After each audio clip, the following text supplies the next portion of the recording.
This was a situation in Europe and at St. Helena when a calamitous incident in favor of the English took place and brought to nothing all the hopes the friends of the emperor had entertained upon the convocation of the European Congress, before which they counted upon laying the question of the captivity, the meaningless severity imposed upon the emperor, and the prejudicial effect it was having on his health.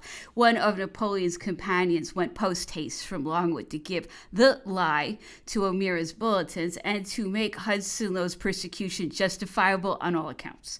Gourgaud had leagued himself with Masson against Las Casas. Both of them hated the Jesuit, endeavored to annoy him, to keep him away from the emperor, and to make life so intolerable that he would go.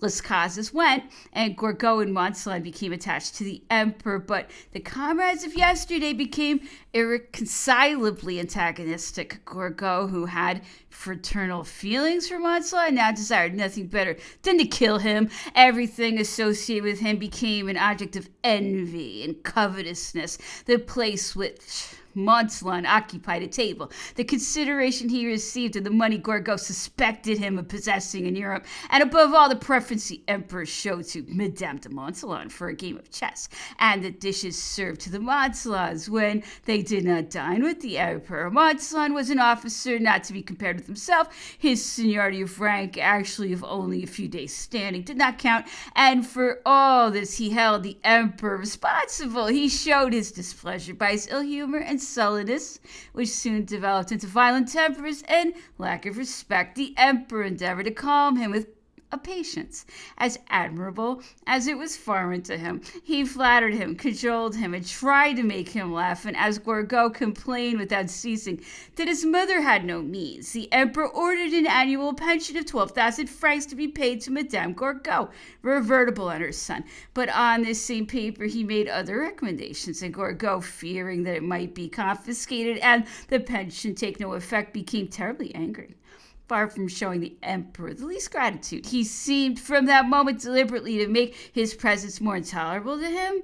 He laid to Napoleon's charge both his unfulfilled ambitions and the privations, certainly a little hard to bear, he endured, out of which he could not stop complaining. His poor mother, his poor sister, poor Gourgaud. He was not respected, he was badly treated, he was not served with all the dishes that were by his right, and above all, he was not provided with women. This last complaint led Napoleon to discuss it with him in a way which would have appeared to Napoleon himself absolutely ridiculous, did not the violent style of Gourgaud prove quite conclusively that he was a slave to his temperament. His disposition consequently became intolerable, and his reason clouded. Bertrand, Montsalon, and Lowe had their wives. The servants found mistresses, and if necessary, married them. Gourgaud hunted desperately. All game looked good to him, but he never caught any. Another subject of controversy with the emperor was his relations with the governor.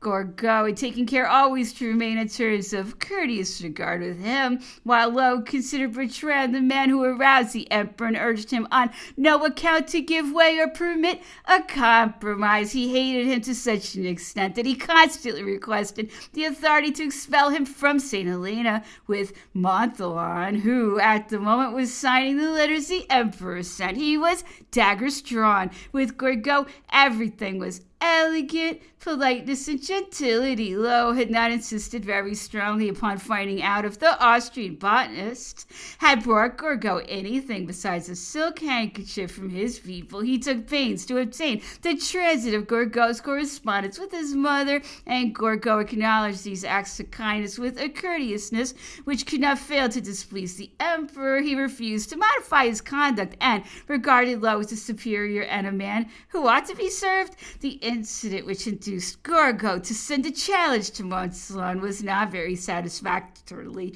explained. Madame de Montsalon certainly played the most prominent part in it, and by provoking her husband, Gourgaud tried to avenge himself on the wife. The emperor, who, though the Grand Marshal had already pacified likely-looking quarrels, could not observed the same impartiality upon this occasion. Masson, who profited by all his opponent's mistakes, brought the challenge to Napoleon, who forbade him to accept it. What a spectacle for the English fancy. Two Frenchmen cannot live in harmony, and their devotion to a common master is not sincere enough to induce them to sink their enmity. They must provoke each other and kill each other, and, as the emperor put the blame upon Gourgaud, the latter announced to the governor through a mirror that he intended leaving Longwood and St. Helena. As soon as he received his leave to go, he was accommodated by Lowe in a pleasant house, accompanied by an officer in whom he confided. At the same time, he went among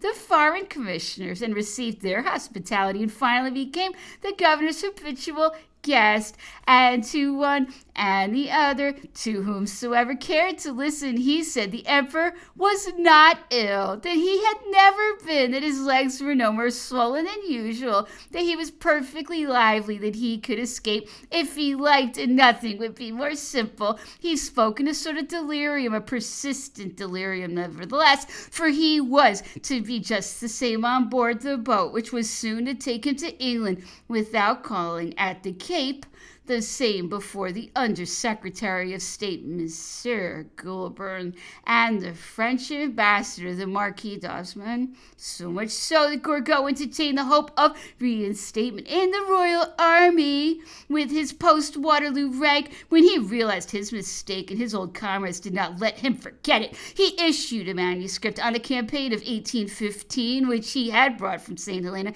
despite the emperor's demand for its return, and inserted in the papers a letter which he was supposed to send to the Empress Marie Louise, whereupon, by the enforcement of the Aliens Bill, he was transported to Hamburg, where he demanded of Prince Eugene the pension of 12,000 francs granted to Madame Gourgaud by the emperor. He lived here until March 20th, 1821, 45 days before Napoleon died, and 4 months before the news of it reached Europe, where the royal government magnanimously opened the frontiers of the old country to him. His disclosures, however, remained a mystery to his old companions, as well as to the members of the imperial family and the liberals of the whole world, confidences which he had great pleasure in denying later, asserting that it was writing that counted and that the verbal communication was worthless. Disclosures which one would like to think were disinterested and impartial produced effects of incalculable